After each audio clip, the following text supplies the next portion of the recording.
Bago tayo magsimula, gusto ko lang batiin ang bagong miyembro natin ngayong buwan. Shout out sa iyo DJ. Maraming salamat sa pagsali sa membership natin at sa patuloy niyong pagsuporta. Yanig ang buong Demon Cult Palace na parang may dambuhalang lindol na yayanig sa mismong pundasyon nito. Pilit na binabawi ng ating bida na si Sorayang ang kanyang balanse habang sinusubukan niyang manatiling matatag sa gitna ng kaguluhan. Kok, daing ng ating Lodi habang pilit na kumakapit sa realidad. Sabi ni Sorayang sa kanyang isip habang naniningkit ang mga mata sa tindi ng realisasyon, napakalakas ng kanyang external art. Hindi ito usapin ng magkaibang antas ng martial arts, internal energy, o pag-unawa sa sining ng pakikipaglaban. Isa itong dambuhalang agwat sa purong lakas. Bumubuga ng nakakangilabot na black chi ang buong katawan ng Demon Lord. Bumanat ang pinakamataas na pinuno ng may mapaglarong ngiti at winika, hindi masama. Mas malakas ka kaysa sa inaasahan ko, at mabuti na nagawa mong itapon ang iyong dignidad para sa pag-atake. Gayunpaman, hanggang doon na lang yun. Napakalupit na presensya. Dagdag pa ng Demon Lord habang nanlilisik ang kanyang mga mata. Ito ang unang pagkakataon matapos ang aking training sa isolation. Ito ay isang emosyon na hindi ko dapat nararamdaman habang sinusubok ang aking disipulo. Yanig ang buong paligid nang biglang magliyab ang luntiang damuhan sa paligid ng Demon Lord. Literal na bumuka ang lupa at bumuga ang kumukulong lava kasama ang hindi mabilang na mga buto ng tao na tila nagmumula sa kailaliman ng lupa. Ngunit tumawa lang ang Demon Lord nang may dambuhalang paninindigan at winika, pero ako ay nasa sabik. Napasinghap si Sorayang habang pinagmamasdan ang nagaganap na sakuna sa loob ng pavilion. Sabi ni Sorayang sa kanyang isip habang binalot ng matinding kaba, ang mga hindi matukoy na bangkay at ang mga nawasak na gusali. Ang senaryo ng isang dakilang lungsod na nasusunog habang winawalis ng isang dambuhalang bagyo. Ito ang kauna-unahang pagkakataon simula nang pumasok ako sa katawang ito na nakikita ko ang demonic arts expansion ni Lee Cheon-sang. Marahil, ito na rin ang huli ko. Dahan-daang umaabot ang nakakangilabot na pagbabago sa lupain sa mismong kinaroroonan ng ating bida. Mura ni Sorayang sa kanyang isip habang nanginginig ang paligid, lintik, ang Demonic Judgment Pavilion. Naging impyerno na ito, napaka-solid na determinasyon ang sumili sa mukha ni Sorayang. Sabi ng ating bida sa kanyang isip habang inihahanda ang kanyang huling baraha, hindi ko maaaring hayaan ang sarili ko na lamunin ang mundo ni Lee Cheon-sang. Tapos na ang lahat para sa akin kapag nangyari yun. Kailangan kong ubusin ang bawat patak ng internal energy na mayroon ako para gamitin ang 9 depths demonic arts. Napakabangis. Nagpakawala ng dambuhalang chi ang ating bida habang lumilikha ng isang invisible shield na nagpoprotekta sa kanya mula sa nakakapasong init ng impyernong kanyang kinalalagyan. Mukhang ang huling pagsubok na ito ay magiging isang madugong tapatan na yayanig sa buong kasaysayan ng kulto. Hinarap ng ating bida na si Sorayang ang Demon Lord nang may napakakalmadong mukha pero bakas ang dambuhalang determinasyon sa kanyang mga mata. Sabi ng protagonist sa kanyang isip habang nanlilisik ang paningin, kailangan kong ibigay ang lahat mula sa simula, kundi ay wala akong pagkakataon na manalo sa laban na ito. Napakalupit na eksena. Bagaman bumubuga ang kumukulong lava sa paligid, hindi man lang ito makalapit sa kinaroroonan ng ating bida. Dahan-daang itinaas ng Demon Lord ang kanyang kamay habang nagpapakawala ng nakakangilabot na black chi na yayanig sa sinumang titingin. Wika ng Demon Lord, nakita mo na ang teknik na ito noon pa. Literal na binalot ng dilim ang paligid ng mabuo ang mga mukha na gawa sa anino na mula sa itim na enerhiya at mabilis na sumugod patungo kay Sorayang. Napaatras ang dila ng ating bida sa tindi ng panganib. Sabi ng ating bida sa kanyang isip, iyan ay ang demonic hand of the heavens. Lintik, hindi ko ito maiiwasan. Ngunit sa halip na matakot, buong bangis na sumugod pasulong ang ating bida para harapin ang kamatayan at atakihin ang mismong Demon Lord. Yanig ang buong paligid sa bilis ng kanyang galaw. Nagulat ang Demon Lord sa tindi ng lakas ng loob ng kanyang disipulo at winika, Demon Emperor's Sovereign Steps. Hindi siya umiiwas, at hindi rin niya hinaharangan ang atake. Sa halip, inaatake niya ako. Napakatapang. Inihanda ni Sorayang ang kanyang pamatay na counter-attack gamit ang kanyang dalawang kamay para tapatan ang kapangyarihan ng Master. Dambuhalang pagsabog ang naganap mula sa kanilang pagbabanggaan na tila wawasak sa buong pavilion. Sa tindi ng impact, Napaatras ng ilang hakbang ang ating bida at literal na napedora ng dugo. Kok, daing ni Sorayang habang pilit na kinakalaban ang sakit. Sabi niya sa kanyang isip habang binalot ng matinding realisasyon, winasak niya ang aking explosive Twin Peak Mountain Blast gamit lang ang kanyang pump energy. Ako ang nagkaroon ng internal wound sa kabila ng ako ang sumusugod. Napakalakas niya. Bumanat ang Demon Lord nang may bahid ng interes sa kanyang boses. Wika ng Demon Lord, paggamit ng explosive mountain blast gamit ang dalawang kamay. Isang interesanteng paraan para gamitin yon. Ngunit hindi pa rito nagtatapos ang bagsik ng ating bida. Huminga ng malalim si Sorayang at muling pinatigas ang kanyang paninindigan. Sabi ng ating bida sa kanyang isip, kahit ibigay ko pa ang lahat, baka hindi ko pa rin siya magawang gasgasan, pero ang umatras ay wala sa aking bokabularyo. Literal na nagliyab ang determinasyon ni Sorayang habang pinupuno ng enerhiya ang kanyang mga paa. Wika niya sa kanyang isip habang nanggigigil sa pagnanais na makatama, kailangan kong ituloy ang pag-atake. Itutuloy ko ang pag-atake, hanggang sa makatama ako. Napakabangis. Sa isang dambuhalang pagtalon, muling sumugod ang ating bida para sa isang pinal na atake. Ang suntok ni Sorayang ay lumikha ng isang nakabibinging tunog at dambuhalang impact na yumanig sa buong kailaliman ng pavilion. Mukhang ang entablado ay handa na para sa isang tapatan na hindi malilimutan sa kasaysayan ng Divine Cult. Literal na napatigil ang hininga ni Sorayang sa tindi ng gulat nang biglang maglaho ang Demon Lord sa kanyang paningin. Gulat ang tanging naisagot ng ating bida habang nanlilisik ang kanyang mga mata sa tindi ng kaba. Napakalupit na bilis. Biglang lumitaw ang Demon Lord sa mismong likuran ni Sorayang. Agad na lumingon ang ating bida nang maramdaman ang nakakangilabot na presensya nito. Kok, daing ni Sorayang habang sabay na nagpakawala ng isang matinding suntok para salubungin ang kalaban. Sabi ng Demon Lord sa kanyang isip habang sinusuri ang bawat galaw ng Master, gumagamit siya ng chained movement sa close range. Naniniwala ba siya na makakapagbigay siya ng mapanirang puwersa na katumbas ng isang ultimate attack sa ganitong paraan?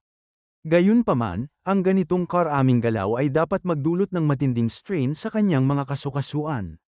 Napakatindi ng kanyang pasensya. Yanig ang buong lugar sa tindi ng depensa ng Demon Lord.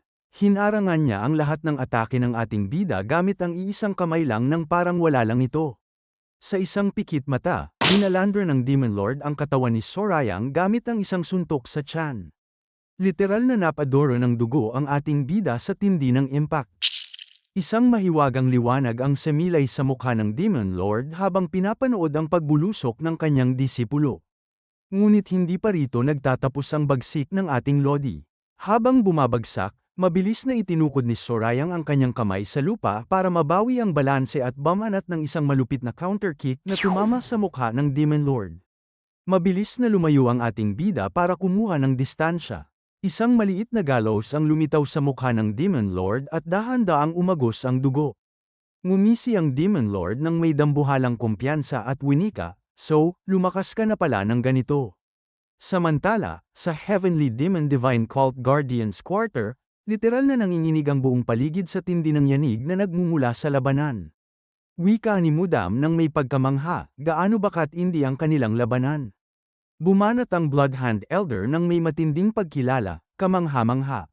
May dahilan pala kung bakit pinuri siya ng Withered and Tattered Demonic Elder at ng Iron Sword Demonic Elder. Ano sa tingin mo? Tungkol saan? Maikling tanong ni Mudam habang nananatiling seryoso ang mukha. Diniinan ng Bloodhand Elder ang usapin ng succession na yayanig sa kinabukasan ng kulto, ang Third Young Lord ang pinakamalapit sa pagiging successor. Malamang na siya ang mapili. Hindi ba't parang kakaiba? Nanatiling tahimik si Mudam habang ang bawat segundo ay puno ng misteryo. At bilang huling hirit, binitawan ni Mudam ang pinal na salita, ang lahat ay mangyayari ayon sa nais ng Demon Lord. Hinarap ng Bloodhand Elder ang kanyang kasama nang may matalas na titig habang sinusuri ang katapatan nito. Wika ng Bloodhand Elder, mukhang hindi ka naman naaapektuhan sa pagkakaroon ng bagong master na pagsisilbihan. Napaka-solid na paninindigan mula kay Mudam. Sumagot siya ng may napakakalmadong tono at winika, walang magbabago. Kung ang tagapagmana ay isang tao na kinilala ng Demon Lord, kung ganoon silang dalawa ay parehong mahalaga at marangal para sa akin. Bumanat muli ang Bloodhand Elder nang may bahid ng pag-aalala para sa kapwa niya veterano. Wika ng Bloodhand Elder, ibinigay mo na ang lahat sa kulto sa loob ng ilang dekada. Hindi mo ba gustong magpahinga na ngayon? Hindi ko alam kung bakit mo sinasabi yan, tipid na sagot ni Mudam habang nananatiling seryoso ang mukha. Dito na binitawan ng Bloodhand Elder ang isang malalim na pagninilay tungkol sa kapangyarihan at pagpapakawala. Wika niya, wala akong ibang motibo, talaga. Sa ating edad, siguradong matatanto natin na ang kapangyarihan ay wala kundi isang ilusyon lang. Siyempre, alam ko na hindi mo ito ginagawa para sa kapangyarihan. Huwag kang magkakamali. Ang responsibilidad ang nagtutulak sa buhay ng mga tao. Gayunpaman, na-realize ko rin sa paglipas ng mga taon na ang pagpapakawala ay mahalaga rin. Napakalupit na revelasyon. Inamin ni Mudam ang tungkol sa kanyang sariling hinaharap. Wika ni Mudam, mayroon akong nakahandang tagapagmana, pero sa tingin ko ay hindi pa sila handa. Ganoon ba? Usisa ng Bloodhand Elder. Oo, maikling tugon ni Mudam. Yanig ang buong lugar. Lumipat ang eksena sa Demonic Judgment Pavilion kung saan ang tapatan sa pagitan ni Sorayang at ng Demon Lord ay umabot na sa rurok ng tensyon. Hinarap ng Demon Lord ang ating bida nang may mapaglarong ngiti at winika, interesante. Noong una ay pakiramdam ko na lumampas ka sa aking mga inaasahan tuwing nakikita ko ang iyong mga pag-unlad. Kailangan kong baguhin ang aking pananaw dahil doon. Hindi sa dahil lumampas ka sa aking mga inaasahan, kundi dahil minaliit kita. Literal na napatigil ang mundo nang itaas ng Demon Lord ang kanyang kaliwang kamay at lumikha ng nakakangilabot na black lightning. Sigaw ng Demon Lord nang may dambuhalang presensya, oras ko na ngayon. Ngunit hindi pa rito nagtatapos ang bagsik ng ating bida. Isang espada ang mabilis na lumilipad patungo kay Sorayang habang kontrolado niya itong sinalo ng may dambuhalang kumpiyansa. Hindi, malamig na sagot ng ating bida habang sumisilay ang isang matikas na ngisi sa kanyang labi. Wika ni Sorayang, oras ko na. Napakabangis. Mukhang ang entablado ay handa na para sa isang pinal na pasabog na yayanig sa buong kasaysayan ng Divine Cult. Ngumisi rin ang Demon Lord nang may dambuhalang kumpiyansa. Wika ng Demon Lord, sige. Ibigay mo ang iyong buong makakaya. Agad na isinagawa ng ating bida na si Sorayang ang kanyang pamatay na teknik. Wika ni Sorayang, Ultimate Endless Path Blood's Cry Great Red Lotus. Literal na lumikha ang ating bida ng mga aura slashes ng matinding ginaw at nagbabagang init. Sumugod ang mga ito patungo sa Demon Lord pero hindi man lang nagasgasan ang kanyang dambuhalang shield. Yanig ang buong paligid nang magsimulang magyelo ang sahig sa tindi ng kapangyarihan. Biglang lumutang ang espada ni Sorayang at lumikha siya ng tatlong duplicate nito gamit ang kanyang chi. Napatigil ang Demon Lord sa tindi ng gulat habang sinusuri ang nasasaksihan. Sabi niya sa kanyang isip, Chi Sword Control gamit ang Seven Knights Blade at mga talam na gawa sa True Chi. Wika ni Sorayang, Soul Soaring Heavenward. Ang mga espada ay mabilis na lumipad patungo sa Demon Lord at lumikha ng isang dambuhalang pagsabog. Hindi pa tapos. Sigaw ng ating bida habang mabilis na sumusugod pasulong. Sabi ni Sorayang sa kanyang isip, kunin mo rin ito. Wika ng ating bida, True Heaven Lightning Bolt Destruction. Ang kanyang suntok ay lumikha ng isang nakakasilaw na liwanag na sinundan ng isang dambuhalang pagsabog. Literal na naglaho at nawasak ang cottage sa tindi ng impact. Ngunit sinalag ng Demon Lord ang suntok ni Sorayang gamit ang kanyang palad at mabilis na hinawakan ang kanyang kamao. Wika ng Demon Lord, paggamit ng Heavenly Demon Lightning Bolt Fist Technique sa isang bagong paraan sa kabila ng hindi pa ito ganap na Namu Master. Kahanga-hanga. Nanggigigil na nagngit-ngit ang mga ngipin ni Sorayang sa tindi ng pressure. Sabi niya sa kanyang isip, hindi ko. May galaw ang aking kamao. Napakalakas niya. Nanginginig ang kamao ng ating bida habang sinusubukan ng Demon Lord na durugin ang kanyang mga buto. Sabi ni Sorayang sa kanyang isip, dinudurog niya ang aking kamao. Agad na gumamit ng isa pang teknik ang ating bida, Explosive Mountain Blast. Isang malakas na pagsabog ang naganap na nagpayanig sa buong lupa. Napaatras si Sorayang mula sa impact habang hawak-hawak ang kanyang pinsalang kanang braso. Kok, daing niya sa tindi ng sakit. Napakahusay, wika ng Demon Lord habang inihahanda ang kanyang sariling atake. Literal na nagsimulang lumutang ang mga debris sa paligid ng Demon Lord habang binalot ng dambuhalang gulat ang ating bida. Tulala ang tanging reaksyon ni Sorayang. Nagpakawala ang Demon Lord ng kanyang napakalawak na Dark Chi at ngumisi ng napakalapad. Wika ng Demon Lord, karapat-dapat kang tawaging disipulo ko. Napakabangis. Mukhang ang tapatang ito ay umabot na sa rurok ng kapangyarihan kung saan ang bawat galaw ay magtatakda ng kapalaran ng susunod na pinuno ng kulto. Maraming salamat sa panunood. Kung nag-enjoy kayo, click nyo naman ang like button at mag-subscribe para lagi kayong updated sa mga uploads namin.